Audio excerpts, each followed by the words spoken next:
अर्चना पांडे जी, लखीमपुर। राधे राधे। राधे राधे। आदरणीय महाराज जी, आपके चरणों में कोटि कोटि प्रणाम। महाराज जी, बिना किसी दोष अथवा अपराध के कोई मनुष्य यदि सार्वजनिक एवं व्यक्तिगत तौर पर जीवन में किसी का अपमान करता रहे तो अपमानित व्यक्ति को क्या आचरण करना चाहिए? यदि वो आध्यात्मिक है तो उसे सह लेना चाहिए और भगवान से प्रार्थना करना चाहिए कि उसकी बुद्धि शुद्ध हो। और अपने में आज ही सत्संग में था पूज्यपाद सिवड़िया बाबा के वचन में कि हमारा कोई प्रारब्ध पूर्व जो पाप में है हमारे भगवान के द्वारा विधान किया गया है, शारीरिक दंड ना भोग करके मानसिक दंड से उसे निपटाया जा रहा है।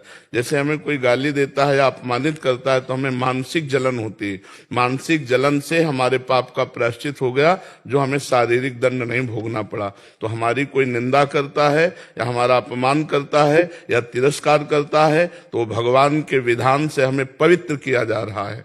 कबीरदास जी कह रहे निंदक नियरे राखिए आंगन कुटी छवाए। अपने सामने रहे, पास रहे, बिना साबुन बिना पानी निर्मल करे स्वभाव। वो हमारे मन के, हमारे तन के सारे पापों को नष्ट कर देता है। जो श्री प्रबोधानंद जी महाराज कह रहे सम्मानम कलयाति घोर गरलम नीचा अपमानम सुधा श्री राधा मुरली धरो भज सखे वृंदावन मात्यज। सम्मान विष है जो हमारे पुण्यों को नष्ट करता है और अपमान अमृत है जो हमारे पापों को नष्ट करता है और पुण्यों को बढ़ाता है। इसलिए मुझे जो आध्यात्मिक है उसे सहना चाहिए और जो एकदम सांसारिक है तो सहेगा ही नहीं, वो प्रश्न ही नहीं करेगा तो सठे साठ्यम समाचरित, वो दुष्ट के साथ दुष्टता का ही व्यवहार करेगा। लेकिन आध्यात्मिक ऐसा नहीं। करत जे अनसहन निंदक तिनहु पे अनुग्रह करो। जो तुम्हारे अनसहन अपमान करते हैं, निंदा करते हैं, उनको भी सह कर उसका मंगल मनावे, ये आध्यात्मिक स्थिति है। इससे हमारा मंगल होगा, हमारे पाप नष्ट होंगे, हमारे भगवान प्रसन्न होंगे। जीवन का परम लक्ष्य है भगवान की प्रसन्नता। किसका प्रश्न था, समझ पा रहे हैं आप? इसमें कोई संशय जी? आचार्य सतीश पांडे जी, जबलपुर से। जी पूज्य महाराज जी, आपके चरणों में कोटि कोटि प्रणाम। महाराज जी, ये कह रहे हैं कि आप एक मंदिर में पुजारी थे, वहां इनको ठीक नहीं लगा माहौल, तो इन्होंने वहां का त्याग कर दिया।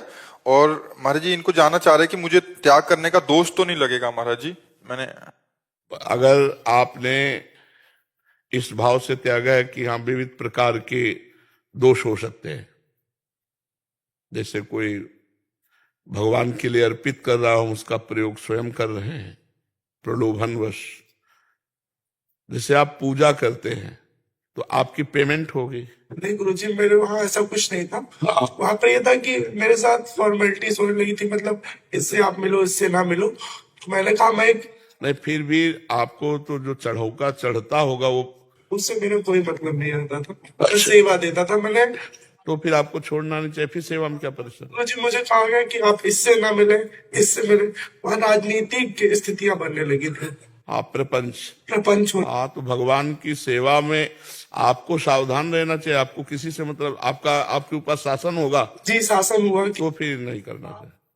इसके साथ फोटो न खिंचाए। हाँ, और एक ब्राह्मण था, हाँ ठीक सेवा है, देता था गुरुजी। हाँ तब ठीक, मैंने 18 वर्ष सेवा करी उन भगवती की। हाँ और फिर मुझे लगा कि यहाँ पर प्रपंच हो रहा है, यहाँ पर छोड़ देना चाहिए। आप ठीक है, सुनता था जी जी। पर वो इष्ट की जिनकी सेवा की हो तो दोष तो नहीं रहे। नहीं तो अब इष्ट को विराजमान कर लो छवि रूप में अपने घर में और उनकी, हाँ, उनको पाठ सुनाओ और उनका नाम जप करो। वो भी मुझे बुलाते, सब चाहते हैं, और कुछ लोगों के कारण मैंने उसको छोड़ा। बस कोई बात नहीं, आप सरल हृदय हैं। जहां भी आप प्रभु को विराजमान करके आराधना करेंगे वो आराधना स्वीकार कर लेते हैं। कि जो और लोग हैं मुझे यजमान थे तो मैंने किसी के पास नहीं जाता। कोई बात नहीं है, भगवान को यजमान बना लो, वही सबसे बड़े यजमान है। आए? हाँ, भगवान का नाम जप करे। देखो, हम इस विधान से कि अगर आप में इतनी विवेक प्रणाली होती कि सबकी बातें हटाकर इष्ट इष्ट से केवल मतलब रखना, तो वो आपका अधिकार नहीं है क्योंकि आपके ऊपर शासन है वहां, तो इसलिए छोड़ देने में कोई दोष नहीं लगता है। नहीं तो हम आपको यही कहते पुनः सेवा कीजिए। पर वहां जब आपके ऊपर अधिकार दूसरों का है कि हम जैसा कहें वैसा सेवा करो, तो फिर नहीं करना चाहिए। फिर अपने छवि विराजमान घर में करके भगवत आराधना करनी। और आप निष्काम करते थे इसलिए वो सेवा व्यर्थ नहीं जाएगी, आपको आगे उसका फल मिलेगा। और सबसे बड़ा फल है कि आपके आंसू गिरे, यही फल है। हम भगवान के लिए रो दें, हम प्रभु की सेवा के लिए व्याकुल हो जाएं, हमारे हृदय में तपन हो इस बात की, यही भक्ति का फल है। आरती के हाँ। वो भगवती के विग्रह को मैंने बाल्यकाल से सेवित। हाँ, कोई बात नहीं, अब भाव से सेवन करो, अपने घर में छवि विराजमान कर लो। वो अच्छी मानता हूँ, उनको मेरी लगाव अब उनसे लग गया। हाँ ठीक है, भजन करो, भजन